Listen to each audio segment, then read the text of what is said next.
जम्मू कश्मीर के पूर्व मुख्यमंत्री फारूक अब्दुल्ला ने 2024 के लोकसभा चुनाव में क्षेत्रीय दलों के साथ आने पर बल देता हुए बुधवार को कहा कि धर्म के आधार पर देश को बांटने से बचाने के लिए यह जरूरी है। नेशनल कॉन्फ्रेंस के अध्यक्ष अब्दुल्ला ने यह कहते हुए कश्मीर फाइल्स और द केरला स्टोरी जैसे फिल्मों की निंदा की। वे लोगों को बांटकर भारत एवं उसके संविधान को नष्ट कर रही है। पूर्व प्रधानमंत्री HD देवेगौड़ा से उनके निवास पर मुलाकात करने के बाद उन्होंने संवाददाताओं से कहा कि भारत की विविधता को बचाया जाना चाहिए। तीसरे मोर्चे की जरूरत संबंधी एक सवाल का जवाब में अब्दुल्ला ने कहा, सभी के लिए मेरा संदेश है कि भारत में विविधता में एकता है। हमें विविधता की रक्षा करनी है, इससे देश की एकता की रक्षा होगी। जब उनसे पूछा गया कि क्या 2024 के चुनाव में भाजपा का मुकाबला करने के लिए क्षेत्रीय दलों का साथ आना जरूरी है, तो उन्होंने कहा, प्रश्न भाजपा का नहीं बल्कि देश का है। क्या आप धर्म के आधार पर देश को बांटा देखना चाहते हैं या देश को आप एकजुट चाहते हैं या विविधता भरा देश का है? भागलपुर पुल मामले को लेकर बिहार की राजनीति गर्मा गई है। पूर्व उप मुख्यमंत्री एवं राज्यसभा सदस्य सुशील कुमार मोदी ने बुधवार को कहा कि जब बालासोर रेल दुर्घटना की जांच रेलवे सुरक्षा आयुक्त के अलावा CBI से भी कराई जा सकती है, तो बिहार में निर्माणाधीन महासेतु के बार दहने की जांच भी तकनीकी कमेटी की जांच के साथ साथ CBI से भी कराई जा सकती है। महासेतु के डिजाइन में गलती थी या नहीं, इसकी जाँच तो तकनीकी विशेषज्ञ ही करेंगे, लेकिन ऐसे कई सवाल है जिनकी जांच वे नहीं कर सकते। जब पुल का शिलान्यास मुख्यमंत्री नीतीश कुमार ने किया और वे ही इसके निर्माण की मॉनिटरिंग कर रहे थे, तब कहां गलती हुई, इसकी जांच तकनीकी कमेटी कैसे कर सकती है? दिल्ली के तिहाड़ जेल में गैंगस्टर टिल्लू ताजपुरिया की हत्या के बाद अब उत्तर प्रदेश के लखनऊ कोर्ट परिसर में एक गैंगस्टर की हत्या से सियासी गलियारों में कलबली की स्थिति है। इसकी गूंज लखनऊ से दिल्ली तक सुनाई देने लगी है। लखनऊ में जीवा हत्याकांड के बाद उत्पन्न कैफ की स्थिति का अंदाजा आप इसी से लगा सकते हैं कि राज्यसभा सांसद और देश के कद्दावर अधिवक्ता कपिल सिब्बल ने एक ट्वीट कर सीधे केंद्र सरकार की नीयत पर ही सवाल उठा दिए हैं। जाने माने अधिवक्ता सिब्बल ने गुरुवार को सुबह एक ट्वीट कर केंद्र से सवाल पूछा है कि इस तरह की हत्याएं क्या सरकार को विचलित नहीं करती। कपिल सिब्बल ने अपने ट्वीट में लिखा है कि साल 2017 से लेकर 2022 को दौरान यूपी में 41 लोगों की हत्या पुलिस कस्टडी में हत्याएं हुई है। यह सिलसिला आज भी जारी है। एक दिन पहले लखनऊ कोर्ट परिसर में अज्ञात हमलावरों ने पुलिस कस्टडी में गैंगस्टर जीवा की गोली मारकर हत्या कर दी। यूपी पुलिस हिरासत में अतिक और अशरफ की भी गोली मारकर हत्या हो चुकी है। हाल ही में दिल्ली के तिहाड़ जेल में टिल्लू ताजपुरिया की गोली मारकर हत्या हुई है। सिलसिलेवार पुलिस कस्टडी में लोगों की हत्या ये चिंता को बढ़ाने वाली है। क्या केंद्र को भी इसकी चिंता है?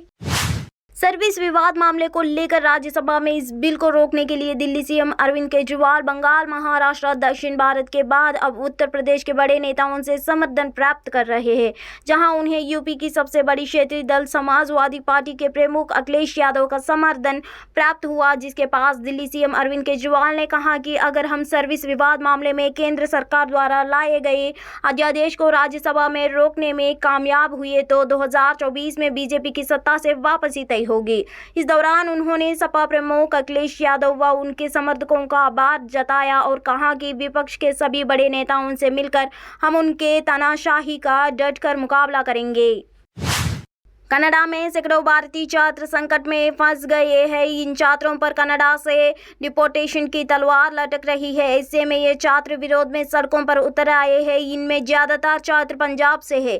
छात्रों का कहना है कि कनाडा के अधिकारियों ने उन पर कनाडा के विश्वविद्यालयों के लिए फर्जी प्रवेश पत्रों से आधार पर वीजा प्राप्त करने का आरोप लगाया है। बता दें कि कनाडा बॉर्डर सर्विसेज एजेंसी ने हाल ही में करीब 700 भारतीय छात्रों का डिपोर्टेशन पत्र जारी किया जा रहा है। पत्र तब जारी किया गया जब CBSE ने पाया कि छात्रों के प्रवेश प्रस्ताव पत्र फर्जी है।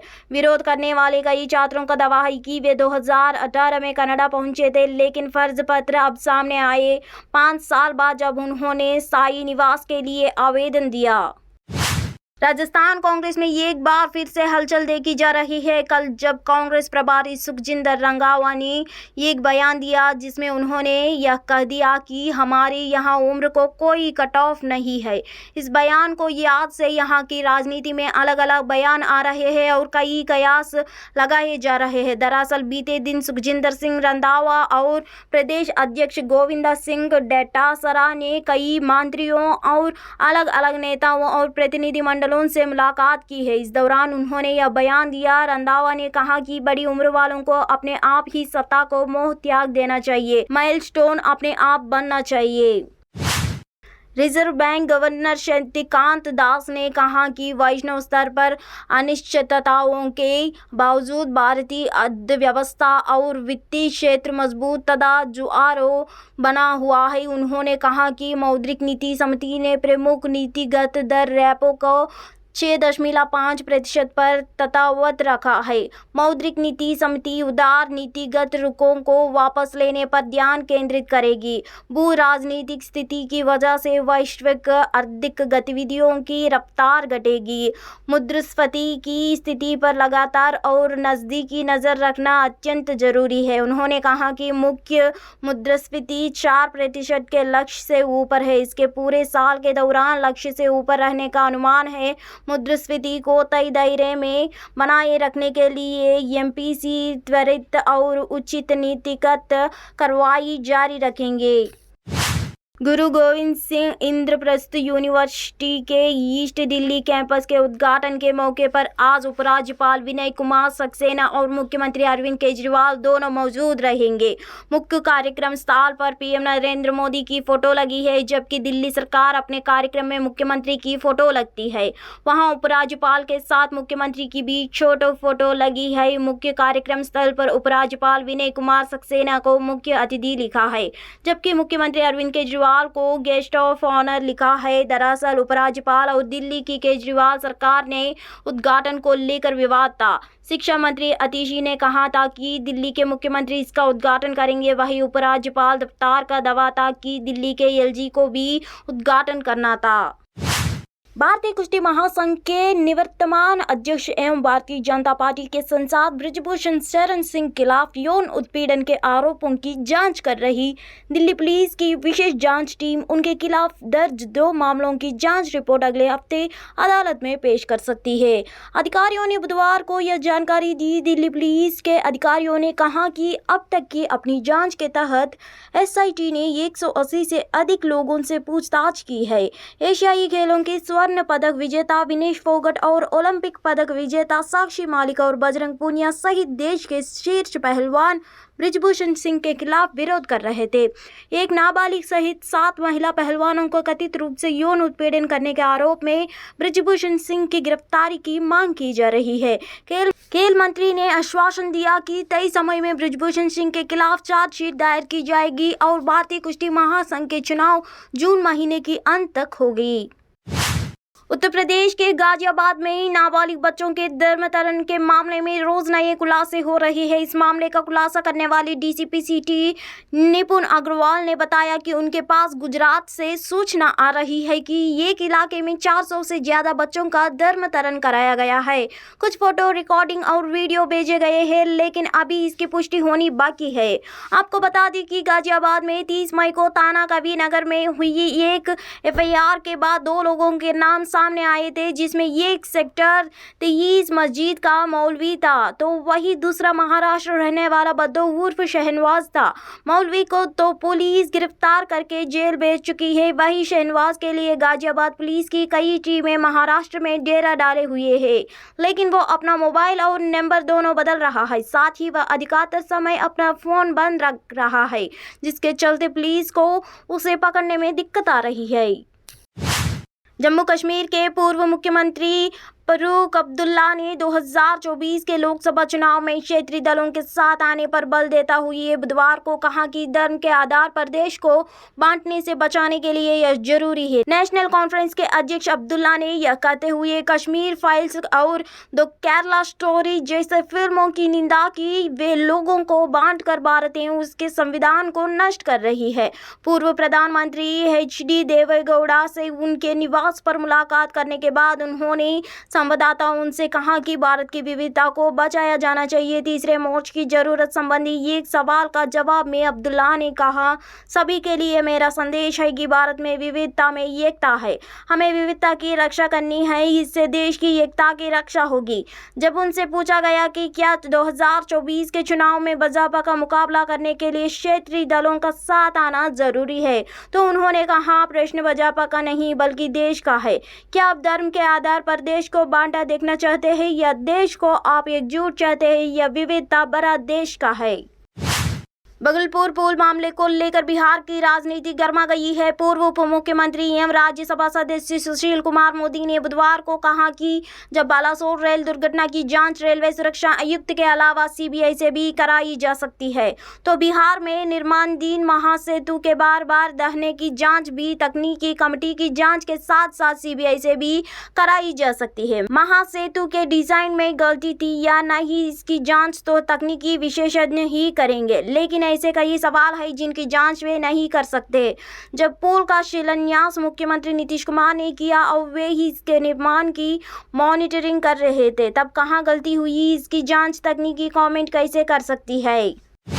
दिल्ली के तिहाड़ जेल में गैंगस्टर टिल्लू ताजपुरिया की हत्या के बाद अब उत्तर प्रदेश के लखनऊ कोर्ट परिसर में ये गैंगस्टर की हत्या से सियासी गलियारों में कलबली की स्थिति है। इसकी गूंज लखनऊ से दिल्ली तक सुनाई देने लगी है। लखनऊ में जीवा हत्याकांड के बाद उत्पन्न कैफ की स्थिति का अंदाजा आप इसी से लगा सकते हैं कि राज्यसभा सांसद और देश के कद्दावर अधिवक्ता कपिल सिब्बल ने एक ट्वीट कर सीधे केंद्र सरकार की नीयत पर ही सवाल उठा दिए हैं। जाने माने अधिवक्ता सिब्बल ने गुरुवार को सुबह एक ट्वीट कर केंद्र से सवाल पूछा है कि इस तरह की हत्याएं क्या सरकार को विचलित नहीं करती। कपिल सिब्बल ने अपने ट्वीट में लिखा है कि साल 2017 से लेकर 2022 को दौरान यूपी में 41 लोगों की हत्या पुलिस कस्टडी में हत्याएं हुई है। यह सिलसिला आज भी जारी है। एक दिन पहले लखनऊ कोर्ट परिसर में अज्ञात हमलावरों ने पुलिस कस्टडी में गैंगस्टर जीवा की गोली मारकर हत्या कर दी। यूपी पुलिस हिरासत में अतिक और अशरफ की भी गोली मारकर हत्या हो चुकी है। हाल ही में दिल्ली के तिहाड़ जेल में टिल्लू ताजपुरिया की गोली मारकर हत्या हुई है। सिलसिलेवार पुलिस कस्टडी में लोगों की हत्या ये चिंता को बढ़ाने वाली है। क्या केंद्र को भी इसकी चिंता है? सर्विस विवाद मामले को लेकर राज्यसभा में इस बिल को रोकने के लिए दिल्ली CM अरविंद केजरीवाल बंगाल, महाराष्ट्र, दक्षिण भारत के बाद अब उत्तर प्रदेश के बड़े नेताओं से समर्थन प्राप्त कर रहे हैं, जहां उन्हें यूपी की सबसे बड़ी क्षेत्रीय दल समाजवादी पार्टी के प्रमुख अखिलेश यादव का समर्थन प्राप्त हुआ, जिसके पास दिल्ली CM अरविंद केजरीवाल ने कहा कि अगर हम सर्विस विवाद मामले में केंद्र सरकार द्वारा लाए गए अध्यादेश को राज्यसभा में रोकने में कामयाब हुए तो 2024 में बीजेपी की सत्ता से वापसी तय होगी। इस दौरान उन्होंने सपा प्रमुख अखिलेश यादव व उनके समर्थकों का आभार जताया और कहा कि विपक्ष के सभी बड़े नेताओं से मिलकर हम उनके तानाशाही का डटकर मुकाबला करेंगे। कनाडा में सैकड़ों भारतीय छात्र संकट में फंस गए हैं। इन छात्रों पर कनाडा से डिपोर्टेशन की तलवार लटक रही है। ऐसे में ये छात्र विरोध में सड़कों पर उतर आए हैं। इनमें ज्यादातर छात्र पंजाब से हैं। छात्रों का कहना है कि कनाडा के अधिकारियों ने उन पर कनाडा के विश्वविद्यालयों के लिए फर्जी प्रवेश पत्रों से आधार पर वीजा प्राप्त करने का आरोप लगाया है। बता दें कि कनाडा बॉर्डर सर्विसेज एजेंसी ने हाल ही में करीब 700 भारतीय छात्रों का डिपोर्टेशन पत्र जारी किया जा रहा है। पत्र तब जारी किया गया जब CBSE ने पाया कि छात्रों के प्रवेश प्रस्ताव पत्र फर्जी है। विरोध करने वाले कई छात्रों का दावा है कि वे 2018 में कनाडा पहुंचे थे, लेकिन फर्ज पत्र अब सामने आए 5 साल बाद जब उन्होंने स्थायी निवास के लिए आवेदन दिया। राजस्थान कांग्रेस में एक बार फिर से हलचल देखी जा रही है। कल जब कांग्रेस प्रभारी सुखजिंदर रंधावा ने एक बयान दिया जिसमें उन्होंने यह कह दिया कि हमारे यहाँ उम्र को कोई कट ऑफ नहीं है। इस बयान को याद से यहाँ की राजनीति में अलग अलग बयान आ रहे हैं और कई कयास लगाए जा रहे हैं। दरअसल बीते दिन सुखजिंदर सिंह रंधावा और प्रदेश अध्यक्ष गोविंद सिंह डोटासरा ने कई मंत्रियों और अलग अलग नेताओं और प्रतिनिधि मंडलों से मुलाकात की है। इस दौरान उन्होंने यह बयान दिया। रंधावा ने कहा कि बड़ी उम्र वालों को अपने आप ही सत्ता को मोह त्याग देना चाहिए, माइलस्टोन अपने आप बनना चाहिए। Reserve bank governor Shaktikanta Das ने कहा कि वैश्विक स्तर पर अनिश्चितताओं के बावजूद भारतीय अर्थव्यवस्था और वित्तीय क्षेत्र मजबूत तथा जुआरों बना हुआ है। उन्होंने कहा कि मौद्रिक नीति समिति ने प्रमुख नीतिगत दर रेपो को 6.5% पर तथावत रखा है। मौद्रिक नीति समिति उदार नीतिगत रुखों को वापस लेने पर ध्यान केंद्रित करेगी। भू राजनीतिक स्थिति की वजह से वैश्विक आर्थिक गतिविधियों की रफ्तार घटेगी। मुद्रास्फीति की स्थिति पर लगातार और नज़दीकी नज़र रखना अत्यंत जरूरी है। उन्होंने कहा कि मुख्य मुद्रास्फीति 4% के लक्ष्य से ऊपर है। इसके पूरे साल के दौरान लक्ष्य से ऊपर रहने का अनुमान है। मुद्रास्फीति को तय दायरे में बनाए रखने के लिए एमपीसी त्वरित और उचित नीतिगत कार्रवाई जारी रखेंगे। गुरु गोविंद सिंह इंद्रप्रस्थ यूनिवर्सिटी के ईस्ट दिल्ली कैंपस के उद्घाटन के मौके पर आज उपराज्यपाल विनय कुमार सक्सेना और मुख्यमंत्री अरविंद केजरीवाल दोनों मौजूद रहेंगे। मुख्य कार्यक्रम स्थल पर पीएम नरेंद्र मोदी की फोटो लगी है, जबकि दिल्ली सरकार अपने कार्यक्रम में मुख्यमंत्री की फोटो लगती है।